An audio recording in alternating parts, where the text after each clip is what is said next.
Good morning to all of you. I hope you all are fit and fine. Today I am going to deliver the second lecture of subject Pharmaceutics 2.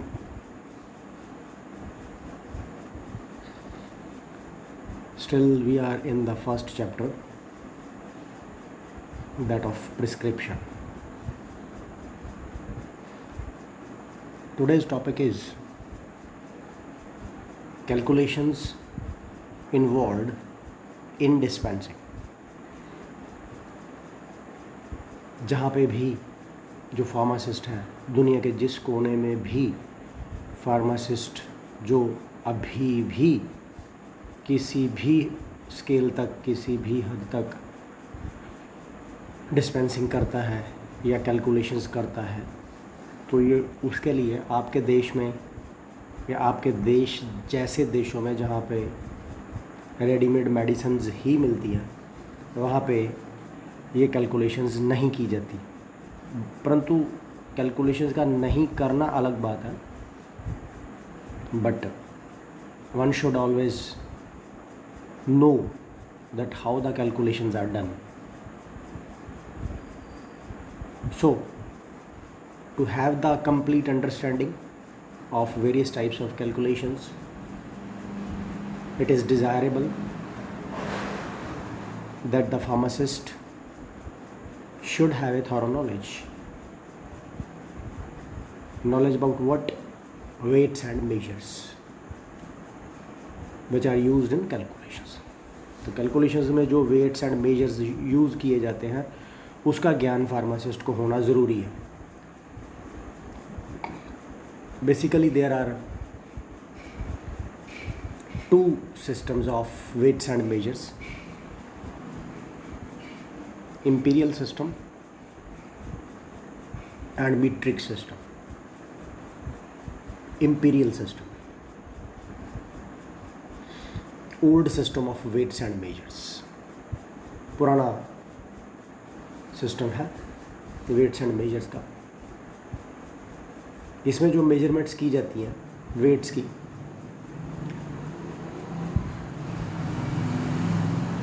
तो सबसे पहले तो wait क्या है. Wait जो है is a measure of the gravitational force acting on a body. कोई भी चीज़ अगर हम उसको हवा में छोड़ते हैं तो वो नीचे की तरफ गिरती है. ये आप सबको पता है कि वो उसके ऊपर ग्रेविटेशनल फोर्स, धरती का गुरुत्वाकर्षण बल लगता है और वो उसको अपनी तरफ खींचता है और वो नीचे गिरती है. तो वेट जो है that is a measure of gravitational force acting on a body, and that gravitational force is directly proportional to the mass of the body. जो चीज़ नीचे गिर रही है उसका जो मास है उसके डायरेक्टली प्रोपोर्शनल होती है. जितना ज़्यादा मास उतना ज़्यादा gravitational force. The imperial system is divided into two parts for the purpose of measurement of weight. अब ये आगे दो हिस्सों में बट गया. First is avoirdupois system, second is apothecaries system. तो अवायर-ड्यूपॉइस सिस्टम जो है, in this system pound is the standard unit for weighing. जैसे कि आप के यहाँ पे स्टैंडर्ड यूनिट है केजी, किलोग्राम. बाकी सारे यूनिट्स उसी से ड्राइव किए गए हैं. उसी तरीके से इम्पीरियल सिस्टम में जो स्टैंडर्ड यूनिट है अवायर-ड्यूपॉइस में, जो उसका एक हिस्सा है, उसमें है pound. And all the measures of mass are derived from the imperial standard pound. उससे फिर सारे के सारे डिवाइड किए, जैसे कि किलोग्राम से ग्राम, मिलीग्राम, सेंटीग्राम, डेकाग्राम वगैरह वगैरह वगैरह. तो LB जो लिखा हुआ है यहाँ पे वो पाउंड को डिनोट करता है, सिंबल है उसका, आप समझ लीजिए. तो 1 LB यानी 1 पाउंड यहाँ पे जो स्टैंडर्ड्स हैं उनके जो, तो वो 16 OZ यानी आउंस 16 आउंस के बराबर है। ब्रैकेट में अवॉयर लिखा क्योंकि ये अवॉयर ड्यूपॉइस सिस्टम में से है। अब उससे और छोटा यूनिट है 1 LB is equal to 7000 grains. Pound हो गया, आउंस हो गया, ग्रेन्स हो गया। और 1 आउंस अवॉयर ड्यूपॉइस में 1 आउंस कितने ग्रेन्स के बराबर होता है? तो वो सिंपल कैलकुलेशन है, 7000 डिवाइडेड बाई 16, 437.5 ग्रेन्स। अब ये याद रखने वाली बातें हैं, ये स्टैंडर्ड्स है। क्योंकि अगर मैं बोलूँ कि कोई आपसे पूछ ले कि भी 1 kg is equal to 1000 gram, how it is so, अब ये these are the standard values जो कि आप शुरू से पढ़ते आए हो। तो ये स्टैंडर्ड वैल्यूज़ हैं। एपोथीकेरी सिस्टम की बात करते हैं, this is also known as troy system. अब ये याद रखने वाली बात है कि एपोथीकेरीज को ट्रॉय सिस्टम भी कहा जाता है।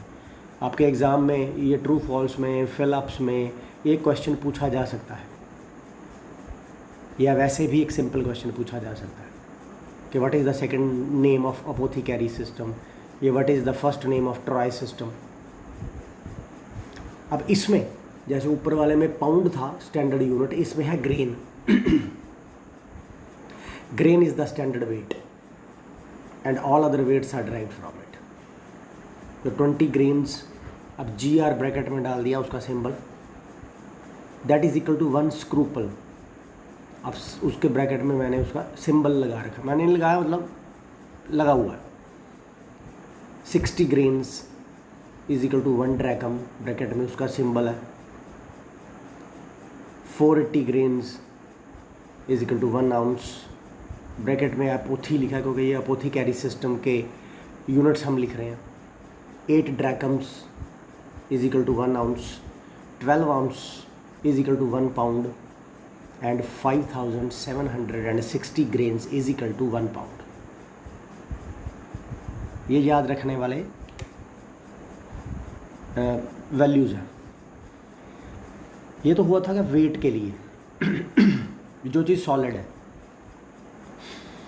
अब एक चीज़ लिक्विड है, तरल पदार्थ के लिए, जैसे कि भाई ये बॉटल की कैपेसिटी क्या है, तो आप बोल दोगे ये 200 ml, आप बोल दोगे जी 400 ml, या आप बोल दोगे सर 900 ml, या बोल दोगे सर 1 लीटर यानी 1000 ml।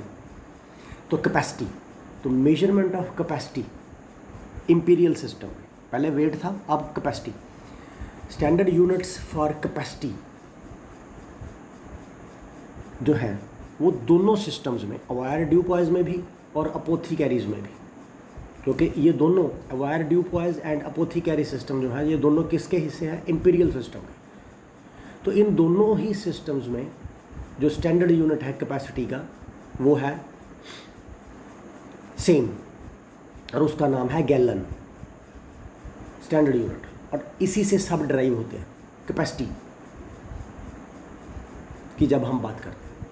ये तीसरा टेबल है जिसमें 1 gallon is equal to 1 fluid ounce या आउंसेस सॉरी, उसके बाद next 1/4 of a gallon, 1/8 of a gallon, 1/160 of a gallon, छोटा होता जा रहा है, 1/8 ऑफ ए फ्लूइड आउंस, अब उसका भी छोटा, 1/60 of fluid drachm, 1 quart, 1 pint, 1 fluid ounce and 1 fluid ड्रैकम।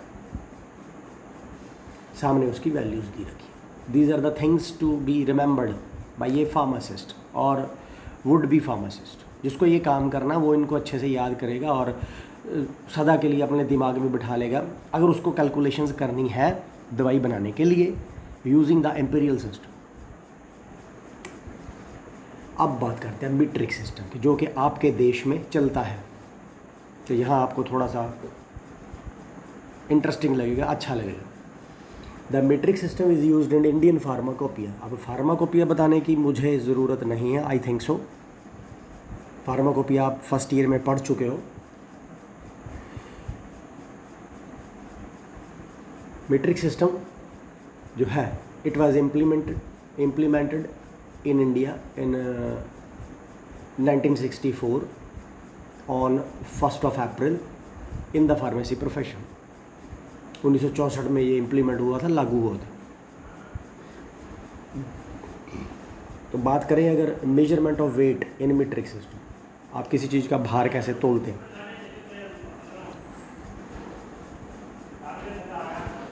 तो किलोग्राम जो है, it is the standard unit for measurement of weight and all other measures are derived from it. अब यहाँ पे किलोग्राम से सारे बनेंगे, जैसे कि टेबल 4 में है 1 किलोग्राम 1000 ग्राम्स के इक्वल है, 1 हेक्टोग्राम 100 ग्राम्स के इक्वल है, 1 डेकाग्राम 10 ग्राम्स के इक्वल है, 1 डेसीग्राम 0.1 ग्राम के इक्वल है, 1 सेंटीग्राम 0.01 ग्राम के इक्वल है, 1 मिलीग्राम 0.001 ग्राम के इक्वल है, 1 माइक्रोग्राम 0.0000001 ग्राम के इक्वल है, and last but not the least 1 gram 1000 milligram के इक्वल। ये सब लोग आप जानते हो। तो अगर इंपीरियल सिस्टम में आपने कैपेसिटी की बात की थी, तो जिसमें गैलन यूनिट था, मीट्रिक सिस्टम में तो कैपेसिटी तो आएगी। तो यहाँ पे जो लीटर है, स्पेलिंग चेंज हो सकता है, कोई LITERE लिखता है, कोई LITER लिखता है। तो लीटर जो है that is the standard unit for the measurement of capacity and all measures of capacity are derived from it. और बाकी के सब इसी से बनते हैं, जैसे कि भाई 1 litre is equal to 1000 ml, जैसे अभी आपने 1 kg is equal to 1000 gram. तो आगे उसके यूनिट्स हैं। अब कन्वर्जन टेबल है यहाँ पे जो आप देख रहे हो। क्यों है कन्वर्ट करना? जैसे कि भैया आप करेंसी कन्वर्ट करते हो कि भाई अमेरिकन डॉलर में इंडियन रुपीज़ कितने आएंगे, कैनेडियन डॉलर में इंडियन रुपीज़, तो उसको आप कन्वर्ट करते हो। तो जो फार्माकोपिया है इंडिया का, it uses only metric system in फार्मोलियो। वो केवल और केवल मीट्रिक सिस्टम यूज़ करता है, क्योंकि भाई हम इंडियंस हैं, हम तो केजी वाली बात करते हैं या लीटर वाली बात करते हैं। बट द प्रिस्क्रिप्शंस जो है, if they are written somewhere in the world by using imperial system by some old physicians, अगर अभी भी कुछ पुराने डॉक्टर्स हैं जो कि इम्पीरियल सिस्टम का इस्तेमाल करते हैं दुनिया के किसी कोने में, और वो पर्ची घूम घाम के किसी ऐसे व्यक्ति के पास आ गई जो इंडियन फार्माकोपिया का फार्मासिस्ट है, तो उसको उनको कन्वर्ट करना पड़ेगा। So a conversion table is used by a pharmacist, कि भाई उसने इम्पीरियल सिस्टम में लिख दिया, अब इसको मीट्रिक सिस्टम में कन्वर्ट करना है, तब जाके वो कैलकुलेट करेगा। जैसे कि वेट मेजर्स की बात करें तो 1 kilogram is equal to 2.2 LB यानी कि pound.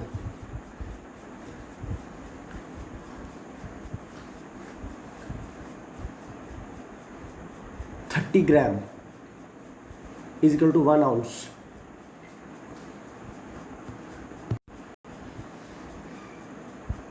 450 gram is equal to 1 pound. अब ये पाउंड जो है अवायर सिस्टम में था। 1 gram is equal to 15 grains and 60 milligram is equal to 1 grains. ये हुई वेट मेजर्स की बात। अब बात करें कैपेसिटी मेजर्स की, जो लिक्विड के लिए मिली ml 1000 ml आप लिख दोगे 1 लीटर, यहाँ पे है 1 क्वार्ट। इंपीरियल सिस्टम की बात हो रही है। 500 ml 1 pint, 30 ml 1 fluid ounce, 4 ml 1 fluid drachm, 1 ml 15 minims. अब इसका आप उल्टा भी याद रखो कि भाई 1000 ml is equal to 1 quart and 1000 ml is equal to 1 liter. It means 1 quart is equal to 1 liter. 1 ml is equal to 15 minims and 0.06 ml is equal to 1 minute. Almost 1 drop. और 2 drops, 1 और 2 drops. Table 6, domestic measures की बात करते हैं। तो domestic major होता है घरेलू, 1 चम्मच, 2 चम्मच, 1 पैग, 2 पैग, 1 चाय का कप, एक्सेट्रा एक्सेट्रा एक्सेट्रा, एक जिससे आप मीठा खाते हो बड़े वाला चम्मच। ओके, तो domestic system, the domestic measures, फिर मीट्रिक सिस्टम और फिर इम्पीरियल सिस्टम। अब जैसे कि 1 ड्रॉप है, 1 तुपका 1 ड्रॉप, तो मीट्रिक सिस्टम में उसकी वैल्यू है 0.06 ml और इम्पीरियल सिस्टम में वो है 1 मिनिम। 1 टीस्पूनफुल 4 ml, उसकी है value 1 fluid dram. 1 dessert spoonful 8 ml, 1 table spoonful 15 ml, 2 table spoonful 30 ml, 1 wine glass full 60 ml, 1 tea cup full 120 ml and 1 tumbler full 240 ml। उसके सामने उसकी वैल्यूज़ दी हैं एम्पीरियल सिस्टम। तो ये सब याद रखने वाली बातें, किसके याद रखने वाली? जो फार्मासिस्ट है। बीइंग ए स्टूडेंट आपको याद रखनी है, while appearing in the examination, to be a good student, to show that you know everything, you have studied each and everything, and now you are able to put it down on your question answer sheet. अब कुछ calculations हैं, मैंने बड़ी simple सी calculation यहाँ पे उठाई हैं आपके लेवल के हिसाब से। वैसे भी आपके देश में ये होती नहीं है, तो इसलिए मैंने बिल्कुल सिंपल सी कैलकुलेशंस यहाँ पे रखी हैं। तो उसमें डेंसिटी, अब मैं डेंसिटी नहीं एक्सप्लेन करूँगा, ये आप +2 तक पढ़ चुके हो। तो डेंसिटी और स्पेसिफिक ग्रेविटी, ये 2 शब्द यहाँ पे आए हैं। और जो हमारा मीट्रिक सिस्टम है, इसमें डेंसिटी और स्पेसिफिक ग्रेविटी न्यूमेरिकली दोनों इक्वल है, they are equal numerically, value उनकी सेम है। अब यहाँ पे कुछ इक्वेशंस दी हैं कैलकुलेट करने के लिए कि भाई density that is equal to weight by volume, ये आप पढ़ चुके हो। अब weight is equal to density multiplied by volume and volume is equal to weight by density. तो छोटी सी एक एग्जांपल है, calculate the volume of 2 kg of glycerine. Volume बोला उसने कि भाई 2 किलोग्राम ग्लिसरीन ने कितना वॉल्यूम ऑक्यूपाई किया है। तो वैल्यू जो दी है हमें, वो दी है डेंसिटी किसकी? ग्लिसरीन की। और एक बताया है कि वो अमाउंट कितनी है, दैट इज़ 2 kg, यानी कि वेट बता दिया हमें। तो वॉल्यूम कैलकुलेट करना है, तो वॉल्यूम का फार्मूला ऊपर आपके सामने है, वेट बाई डेंसिटी। वेट कितना है? 2 kg, यानी कि 2000 ग्राम, और डेंसिटी कितनी है? 1.25 ग्राम पर ml। तो 2000 divided by 1.25, it comes 1600 ml। Next, calculate the weight of 200 ml of alcohol whose density is 0.816। तो weight is equal to density multiplied by volume, formula सामने है। तो डेंसिटी कितनी है? 0.816, वॉल्यूम कितना है? 200 ml।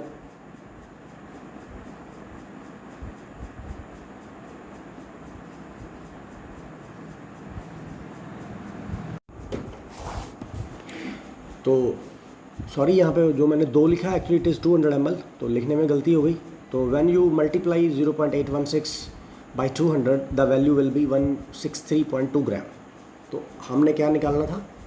अल्कोहल का वेट, ये निकला है। अब calculate the weight of 250 ml of H2SO4 sulphuric acid. पहले अल्कोहल आया, अब एसिड आया, जिसकी डेंसिटी हमें बता दी है। तो weight is equal to density multiplied by volume, 1.8 multiplied by 250, you will be getting the weight. अब अल्कोहल की कुछ डाइल्यूशंस हैं। डाइल्यूट करना मतलब, अब मैं ये नहीं बताऊंगा कि भाई डाइल्यूट करना किसे कहते हैं, ये आपको पता। तो अल्कोहल की डाइल्यूशंस की बात करें तो डाइल्यूटेड अल्कोहल जो है इज़ मेड फ्रॉम 95% को। तो बेसिक जो चीज़ जिससे ये बन रहा है वो है 95% अल्कोहल है, उससे फिर बाकी की सारी डाइल्यूशंस बनती हैं। तो 95% अल्कोहल में 95 पार्ट्स जो है और इथाइल अल्कोहल के हैं और 5 पार्ट हैं वाटर के। तो यानी जो आपकी अल्कोहल है उसमें इथाइल अल्कोहल होती है। When alcohol is mixed with water तो कुछ चेंजेस होती हैं कि भाई राइज इन टेम्परेचर होगा और वॉल्यूम की कॉन्ट्रैक्शन होगी और उसकी अपीयरेंस जो है वो टर्बिड हो जाएगी, धुंधली आप कह सकते हो, दूधिया आप कह सकते हो। क्यों?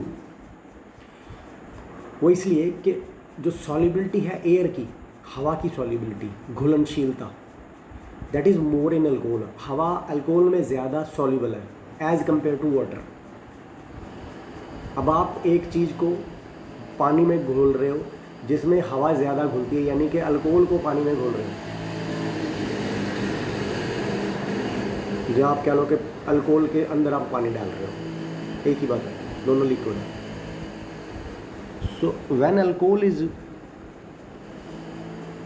डाइल्यूटेड विद वाटर तो डेफिनेटली जो हवा है फंसी हुई किसमें, अल्कोहल में, वो बाहर निकलेगी।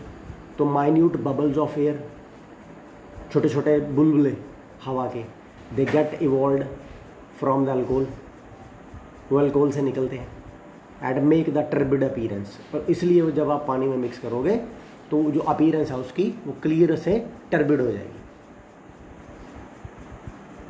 When alcohol is diluted with water, it is necessary to cool the mixture to about 20 degree Celsius. तो इसलिए ज़रूरी है क्योंकि उसका टेम्परेचर राइज करेगा, तो इसलिए उसको ठंडा करो, कूल करो और फिर फाइनल वॉल्यूम बनाओ जितना भी बनाना है आपको। तो कुछ एग्जांपल्स हैं जैसे कि भाई calculate the amount of 95% alcohol required to prepare 400 ml of 45% alcohol. अब कुछ वैल्यूज़ दे रखी हैं आपको इस एग्जाम्पल में, और आपको जो कैलकुलेट करना है वो कैलकुलेट करना है कि भाई 95% अल्कोहल जो है उसकी कितनी मात्रा लगेगी क्या बनाने में। 400 ml अल्कोहल 45% वाला, यानी 95% वाले से आपको 45% वाला बनाना है, और बनाना कितना है 400 ml। तो volume required is equal to 400 ml, percentage required is equal to alcohol की 45%, परसेंटेज ऑफ अल्कोहल जो आप यूज़ करोगे इसको बनाने के लिए वो है 95%। तो फार्मूला क्या लगा, volume of stronger alcohol to be used, क्योंकि आप क्या यूज़ करोगे 95% अल्कोहल, बनाओगे क्या 45% अल्कोहल, तो स्ट्रॉन्गर कौन सी है 95%। तो volume of stronger alcohol to be used is equal to volume required कितना, ऊपर लिखा 400 ml, multiplied by percentage required कितनी 45, डिवाइडेड बाई परसेंटेज यूज्ड कितनी 95। तो simple formula 400 multiplied by 45 divided by 95। Result आपके सामने, अप्रॉक्सीमेटली 190 ml 95% अल्कोहल लगेगा, and that is diluted with water to produce 400 ml। बनेगा क्या 45% अल्कोहल।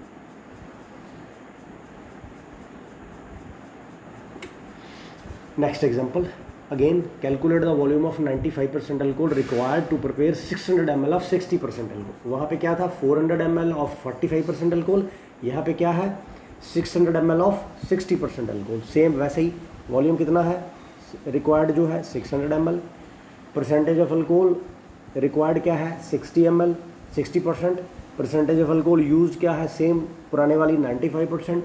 फार्मूला सेम वही, volume of stronger alcohol to be used is equal to volume required multiplied by percentage required divided by percentage used. तो 600 multiplied by 60 divided by 95, approximately it is 379 ml। तो 379 ml of 95% alcohol is diluted with water. तो बना कितना 600 में से 379 निकाल दो, बाकी क्या डालोगे पानी, और स्ट्रेंथ कौन सी बनेगी 60%। अब ये एक एलिगेशन मेथड है, वो क्या बोल रहा है कि when the calculation involves mixing of two similar preparations of different strength, कुछ ऐसा बनाना है कि दो चीज़ों को मिला के और वो दोनों चीज़ें सेम है, यानी कि एक तरफ भी अल्कोहल है दूसरी तरफ भी अल्कोहल है, लेकिन एक 95% है दूसरी 45% है या 60% है तो अल्कोहल। तो जो उन दोनों को मिला के बनेगी उसकी जो स्ट्रेंथ होगी वो ना 90 होगी ना 45 या 60 होगी, वो अलग ही स्ट्रेंथ बनेगी। तो ऐसी प्रिपरेशन के लिए यूज़ किया जाता है एलिगेशन मेथड। अब यहाँ पे आपके सामने एक डायग्राम कह दीजिए या कुछ लिखा हुआ नज़र आ रहा है कैलकुलेशन करने के लिए। ध्यान से देखिए, बीच में लिखा हुआ है रिक्वायर्ड परसेंटेज, लेकिन सबसे ऊपर है स्ट्रॉन्गर परसेंटेज यानी 95% आप ले लीजिए। दूसरी तरफ है वीकर परसेंटेज, उसकी जगह पे कुछ भी वैल्यू हो सकती है, वो 45 भी हो सकती है, वो 60 भी हो सकती है, जो भी है, ज़रूरी नहीं ये दोनों हो गए, कोई और भी हो सकती है। तो जब आप स्ट्रॉन्गर और वीकर को मिलाओगे तो आपको मिलेगी रिक्वायर्ड परसेंटेज, ठीक है। अब अगर रिक्वायर्ड परसेंटेज से आप वीकर परसेंटेज निकाल देते हो या आप स्ट्रॉन्गर परसेंटेज से रिक्वायर्ड परसेंटेज निकाल देते हो, तो जो मिलेगा आपको वो अगली एग्जांपल में ध्यान से देखिए। Calculate the volume of 95% alcohol, volume कितना लगेगा to prepare 600 ml of 70% alcohol. आपको कितनी बनानी है 70% अल्कोहल बनानी है, किससे 95% से।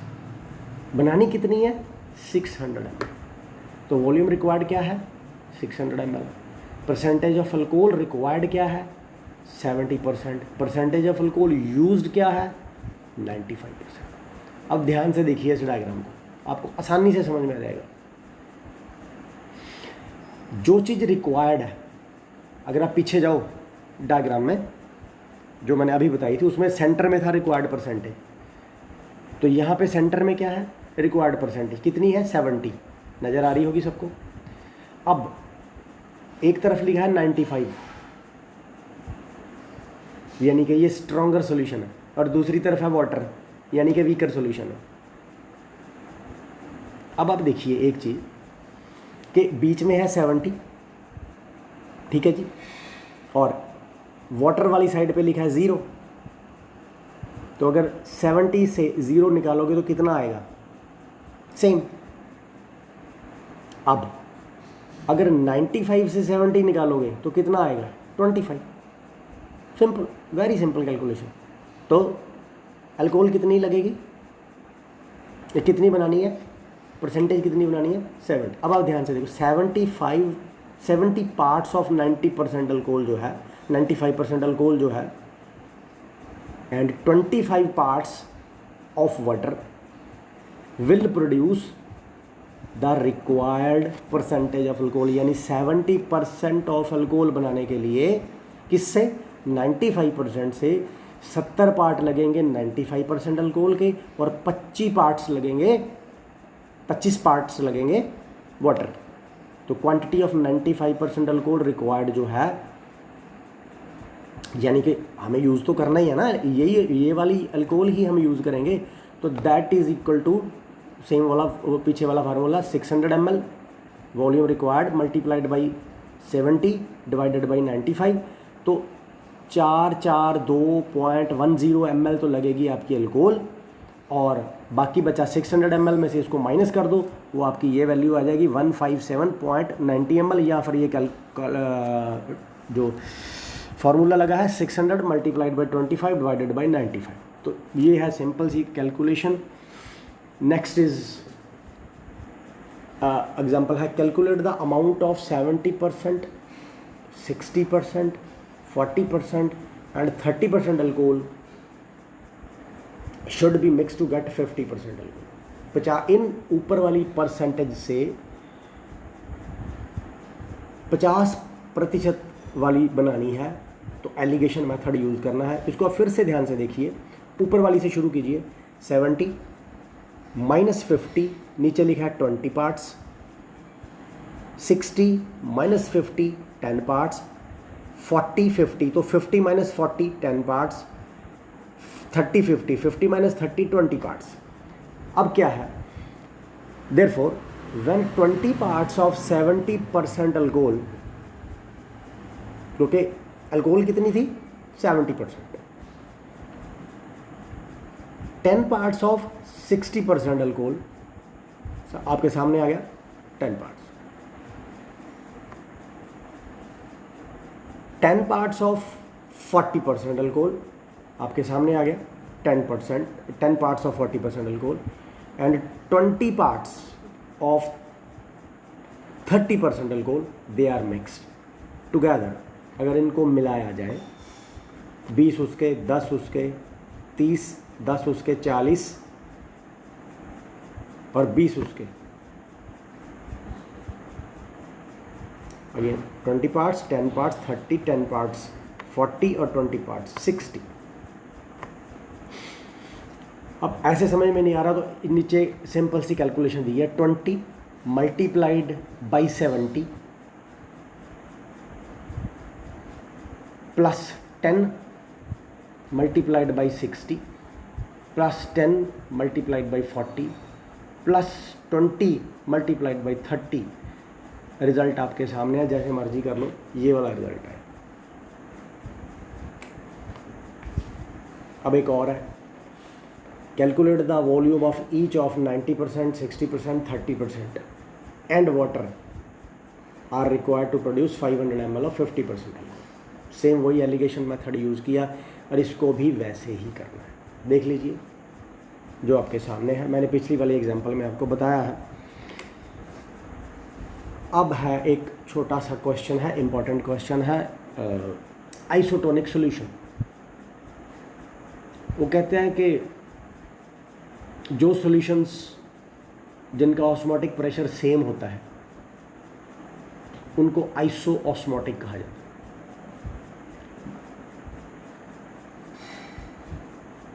जैसे कि आपके रेड ब्लड सेल्स हैं जो आपके खून में दौड़ते हैं। अगर कोई रेड ब्लड सेल जो है, it is in contact with the solution that has the same osmotic pressure as that of blood plasma, क्योंकि आपने एनाटॉमी फिजियोलॉजी में पढ़ा है कि द ब्लड सेल्स जो है they are suspended in blood plasma.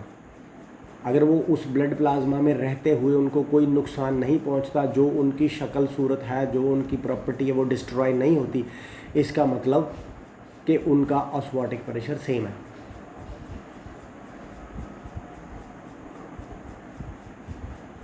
And they are isosmotic.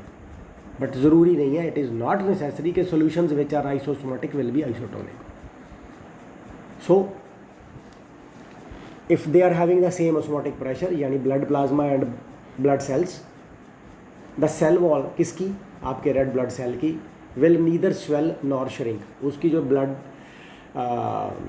cell की जो cell वाला, ना तो वो फूलेगी और ना ही वो shrink होगी, यानी it will retain its tone and therefore the solution is said to be isotonic।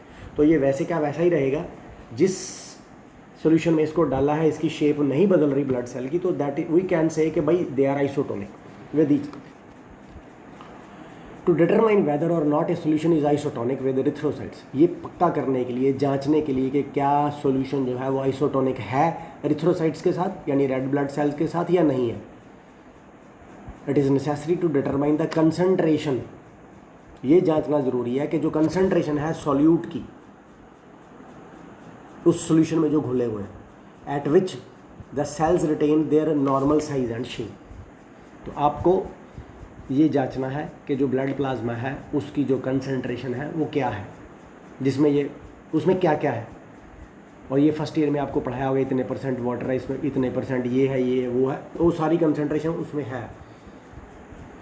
तो जो इंजेक्शन दिया जाता है, parenteral solutions and ophthalmic solutions, आँख में डालने वाले solutions, they need adjustment to isoosmoticity and isotonicity. तो इसलिए इनकी आइसोऑस्मोटिसिटी एंड आइसोटोनिसिटी एडजस्ट करके कैलकुलेट करके फिर बनाया जाता है, ताकि आँख में डालने से कोई परेशानी ना हो और शरीर में भेजने से इंजेक्शन के द्वारा व्यक्ति को कोई परेशानी ना हो। द सॉल्यूशंस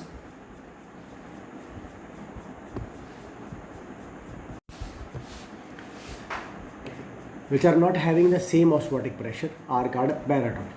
परंतु जो सॉल्यूशंस जिनके ऑस्मोटिक प्रेशर सेम नहीं होते तो फिर उनको आप पैराटोनिक बोलोगे, उनको आप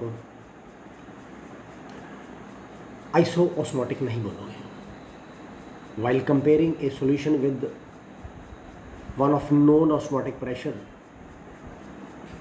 those which exert a greater pressure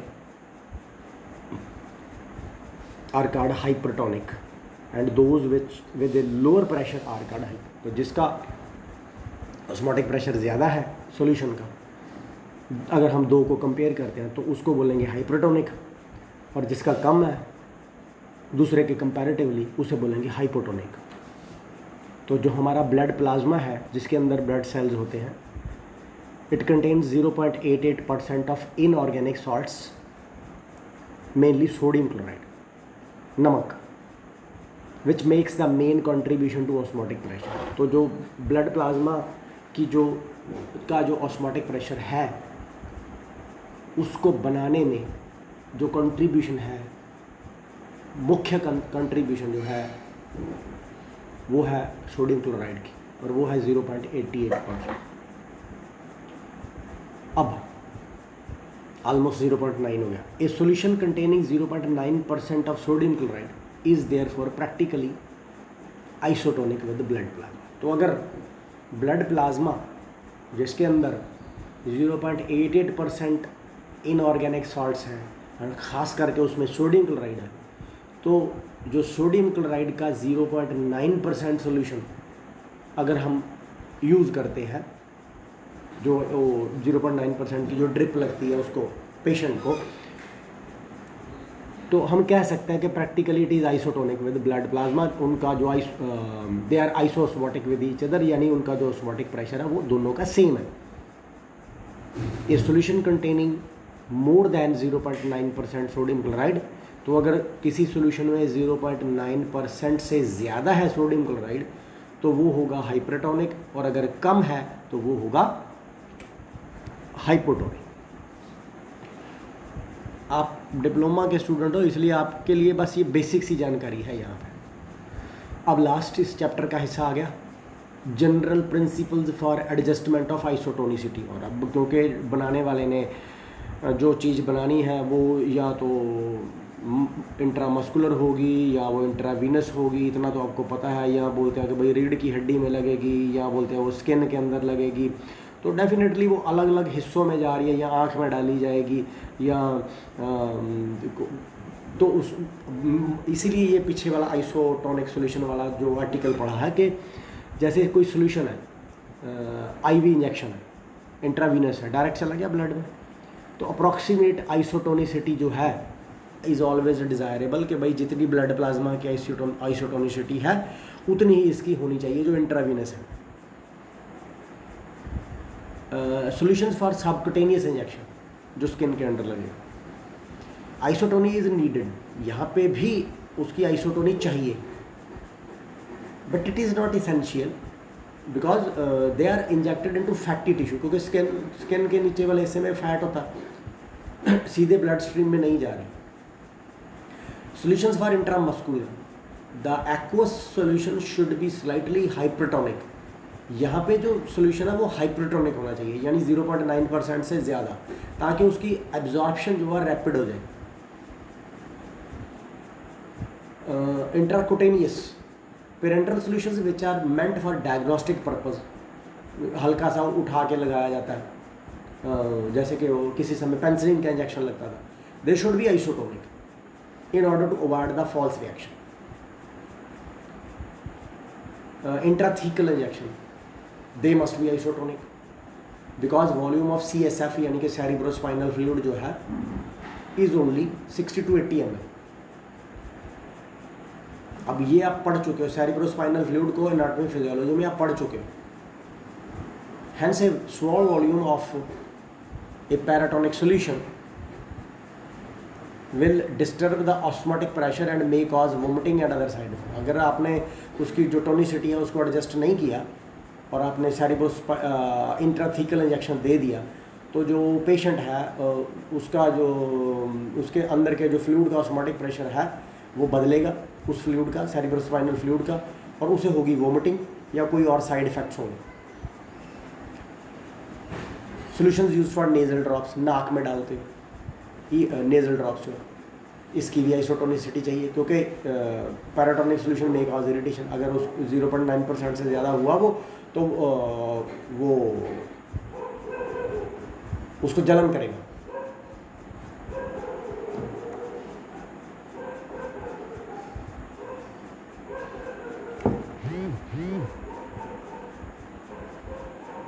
solutions used for I, यानी eye drops and I lotion. I lotion जो है it should be isotonic with lacrimal secretion. जैसे ऊपर था सेरिब्रोस्पाइनल फ्लूइड, यहाँ पे अब आपकी आँखों में जो सॉल्यूशन होता है उसको बोलते हैं lacrimal. Since a large volume is brought in contact with I, क्योंकि आप काफ़ी सारा फ्लूइड आँख में डालते हो या काफ़ी सारा लोशन आँख में डालते हो, तो eye drops may not be isotonic because only a small volume is used with which quickly get diluted with lacrimal secretion। तो थोड़ा सा आप वॉल्यूम डालते हो आँख में और आँख में पानी ज़्यादा तो उसके साथ वो डाइल्यूट हो जाता है। तो this was all about your chapter of prescription. Thank you very much for your attention. Stay safe, stay at home, keep washing your hands, and don't forget to wear mask in the crowded places.